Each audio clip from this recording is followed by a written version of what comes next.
Hello, hi students. I hope you all are doing well. So remember in the last class we have started with chapter 8 that was reproduction in plants, and we have learned about what is reproduction, and we have also learned that there are two types of reproduction, sexual and asexual mode of reproduction. And we have focused majorly on asexual mode of reproduction in the last video. So today we will be discussing about the next type, the other type of reproduction, that is sexual mode of reproduction. So let's get started. So before we start with sexual reproduction, let us quickly recall about the different features of asexual reproduction. So asexual reproduction में सिर्फ एक parent involve होते हैं, जो offspring produce होते हैं वो exact copy होते हैं अपने पेरेंट का. Now, let's get started with sexual reproduction. So, you have learned earlier the structure of a flower. You know that flowers are the reproductive parts of the plant. So, हमने already पढ़ा है last video में कि plants के बहुत सारे parts होते हैं. They have root, stem, leaves and flowers. जिसमें से flower जो है वो reproductive part है plant का. वो आगे चल के fruits में convert होंगे. So, flowers are going to be involved in sexual reproduction. Now, as I have mentioned, asexual reproduction में सिर्फ एक parent involved होते हैं.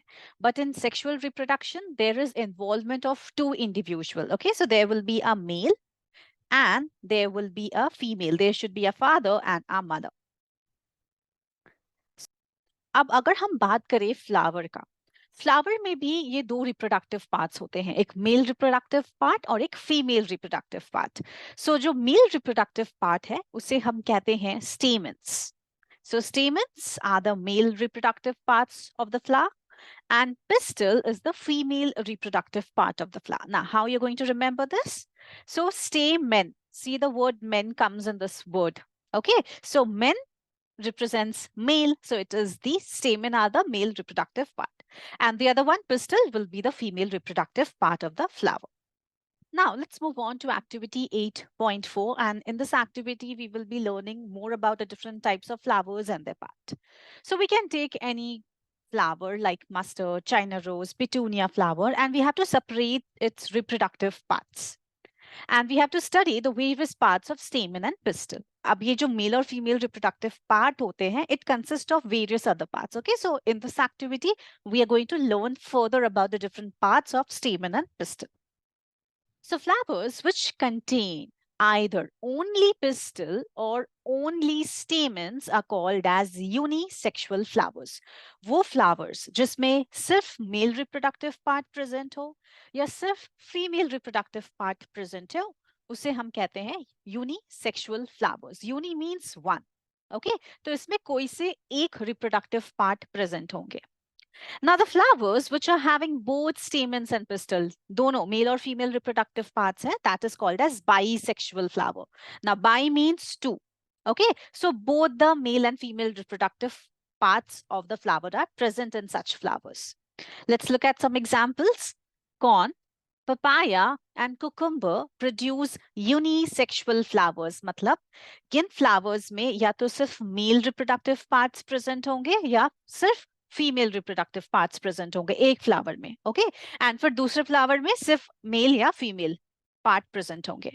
On the other hand, mustard, rose and petunia, they are having bisexual flowers. Means एक ही flower में mail और female reproductive part दोनों present होते हैं, स्टेमन और पिस्टल दोनों प्रेजेंट होते हैं.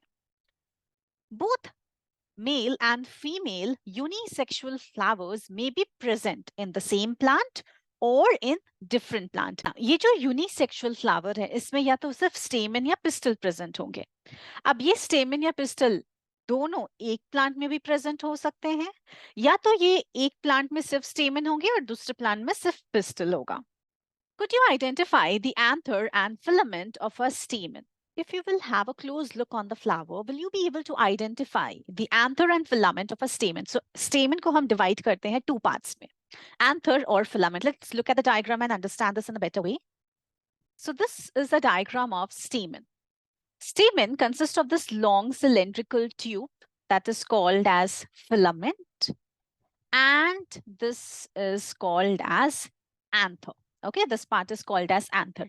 Or anther or filament, ये कॉन्स्टिट्यूट करते हैं स्टेमन को, और स्टेमन is the male reproductive part of the flower.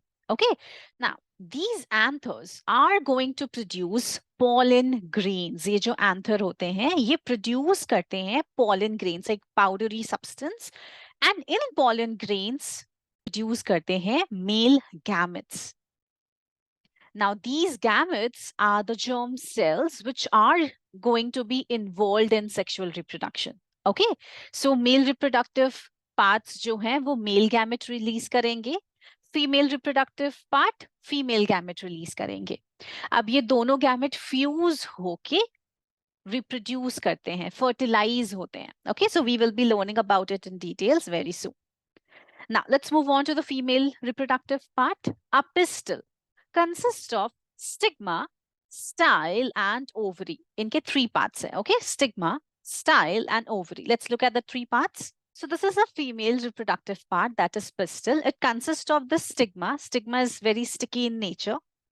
Then this long tube that is called as style, and the swollen structure which is called as ovary. Okay. Now ovary consists of ovules. इसके अंदर present होते हैं ovules. So ये सारे parts मिलके बनाते हैं female reproductive part, that is pistil. Okay. So the pistil consists of stigma, style and ovary. So जैसे pollen grains male gametes produce कर रहे हैं, वैसे ही ovaries contain करते हैं ovules, and ovules are going to produce female gametes. Okay, so the female gametes, which is also called as egg, is formed in an ovule. Now let's move on to the most important point. In sexual reproduction, this male and female gamete are going to fuse together. They are going to come together and they will form zygote. Okay. Now, Buju is having a very interesting question for you all. Buju wants to know how the male gamete in the pollen grain reaches the female gamete present in the ovule. Now, isn't it an interesting question? Anthers के अंदर pollen grains हैं. pollen grains produce कर रहे हैं male gamete को. pollen grains जो male gametes को contain. So ये pollen grains, which is consisting of the male gametes, how they are able to reach the ovary consisting of female gamete? Let's understand this process. These pollen grains, which are produced by the anther, are going to reach the female reproductive part by the process of pollination.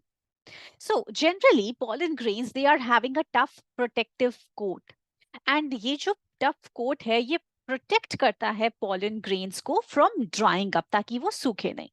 Now since pollen grains, they are very light in weight, so they can be carried very easily by wind or even by water. And you all must have also seen that flowers, they are very bright in color. Now there's a reason behind it.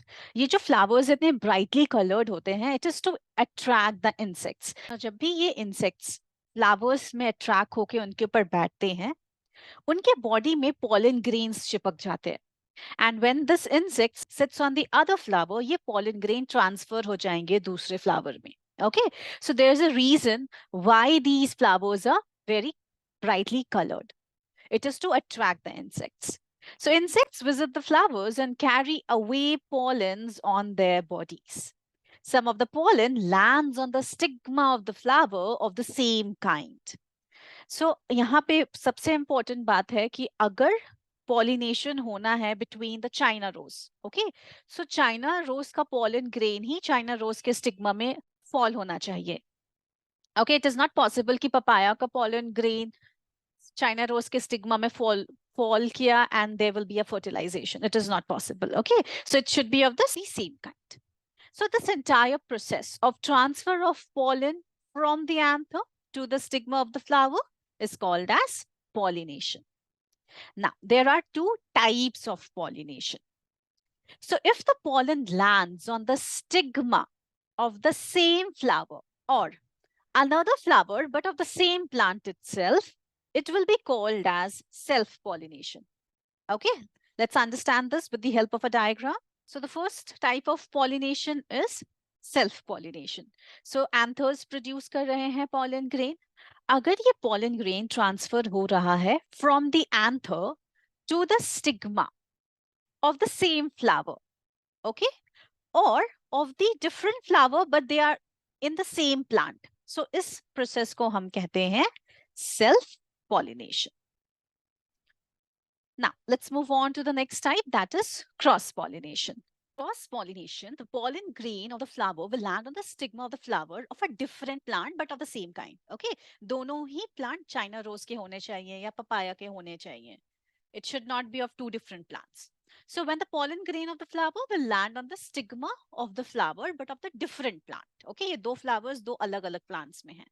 So this process is called as cross pollination. So suppose ये दोनों flowers दो different plants में हैं. Okay, so जब भी pollen grain fall करेंगे from the anther of one flower to stigma of another flower, but they should be in two different plants. The flowers, ये दो flowers है, ये दो different plants में होने चाहिए. This type of pollination is called as cross pollination. Once the pollination has occurred, the male and the female gamete will fuse together to form zygote. And this process of formation of zygote is called as fertilization. So the cell which results after the fusion of the gamete is called as zygote. And the process of fusion of male and female gametes in order to form zygote is called as fertilization. अब ये zygote further divide करते हैं and it forms an embryo. So let's understand this process of fertilization with the help of diagram. So pollination has occurred, pollen grain has landed on stigma. Okay, so ये stigma है pistil का. This is the pollen grain. Pollen grain में present है male gamete. Okay, अब pollen grain जैसे ही land करते हैं stigma में, there is a development of pollen tube. ये जो tubular structure present है style में जो grow कर रहा है, that is pollen tube. Okay, now इसके अंदर ये male gamete push होते जाएंगे and finally it will reach the ovule inside the ovary and it will fuse with the female gamete. जैसे ही fusion होगा, there is a formation of zygote. और इस पूरे process को हम कहते हैं fertilization. So we have learned that सबसे पहले pollination occur होता है. There is a formation of zygote and और इस process को हम fertilization कहते हैं. Now let us understand how fruits and seeds are formed. So once the fertilization is done, ovary develop होंगे fruit में and जो दूसरे parts है flowers के sepals, petals, they all will fall down. They all will fall off. Fruit is basically ripened ovary. Okay, ovary बाहर वाला part fruit का covering बनेगा and ovules जो अंदर थे वो seeds बनेंगे. Okay, so seeds develops into ovules. How are you going to remember this? Was pistil. This was the ovary. Ovary के अंदर ovules present थे, right? वैसे ही fruits के अंदर जैसे कि हम mango लेते हैं. Fruits के अंदर there is a seed, right? So ये ovary transform होते हैं into fruit और अंदर जो ovules थे वो transform होते हैं into seeds. So the seeds will contain an embryo which is enclosed in a protective seed coat. Now, there are some fruits that are fleshy and juicy, such as mangoes and oranges. And there are also some fruits which are hard, like almonds and walnuts. Now, let's talk about seed dispersal. So in nature, same kinds of plant grow at different places. You all must have observed that there are same kind of plants and they are growing at different places. Now, how this is possible? So this happens because seeds are being dispersed to different places. They are being spread to different places. So sometimes after a walk through a forest or a field or a park, you may have found seeds or fruits sticking to your clothes. Did you try to observe how these seeds were clinging to your clothes? So these sheets, they have some special structures. They are either very spiny or hairy and they are able to stick to your clothes. What do you think will happen if all the seeds of a plant were to fall at the same place and grow there? Now, what will happen? Why there is a need for dispersal of seed? So there would be a severe competition for sunlight, water, minerals, and space. So if all seeds are growing at the same place, there will be a severe competition amongst the plants in order to get their food, sunlight, water, nutrients. Okay, so that's why seed dispersal is very important. As a result, seeds would not grow into healthy plants. इतना ज्यादा competition होगा plants के बीच में, इस वजह से वो healthy plants में कन्वर्ट नहीं हो पाएंगे. So plants they are benefited by seed dispersal. और अगर ये प्लांट्स दूर दूर में रहते हैं, सो उन्हें सफिशिएंट स्पेस मिलता है, सनलाइट मिलता है, वाटर मिलता है, and there is no much of competition. Prevents competition between the plants and its own seedlings for sunlight, water, and minerals. It also enables the plants to invade new habitats for wider distribution. और इसका एक और advantage ये है कि seed dispersal के वजह से प्लांट्स नए नए हैबिटेट्स बनाते हैं. वो नए नए जगह में अपना हैबिटेट्स बनाते हैं और ज्यादा दूर तक उनका डिस्ट्रीब्यूशन बढ़ता है. उस प्लांट और वो प्लांट और ज्यादा डिस्ट्रीब्यूट होते हैं.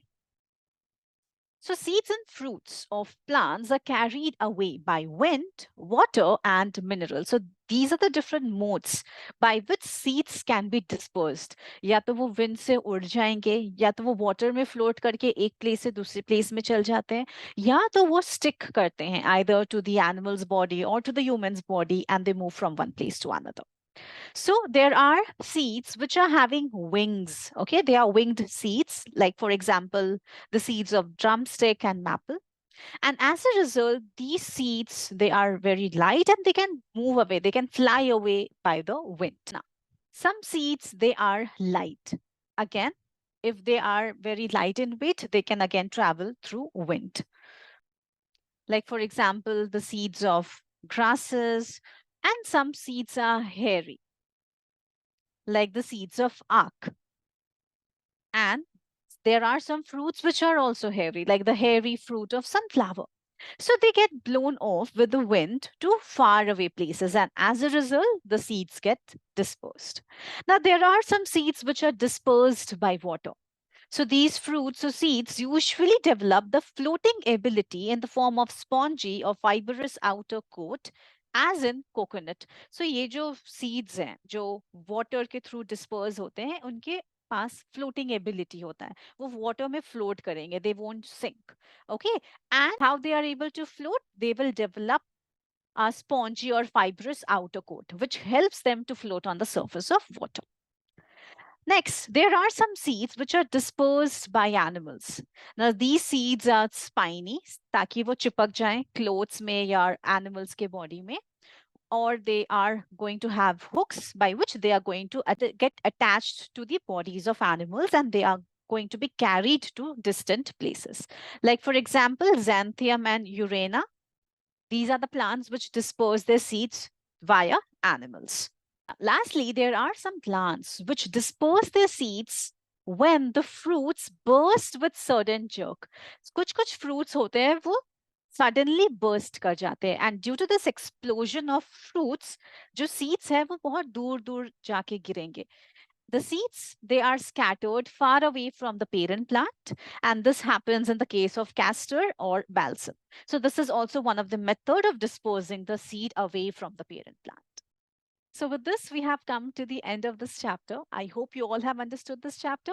In the next series, we'll be discussing the solutions of this chapter. Till then, everyone, do take care. Bye-bye. Stay tuned.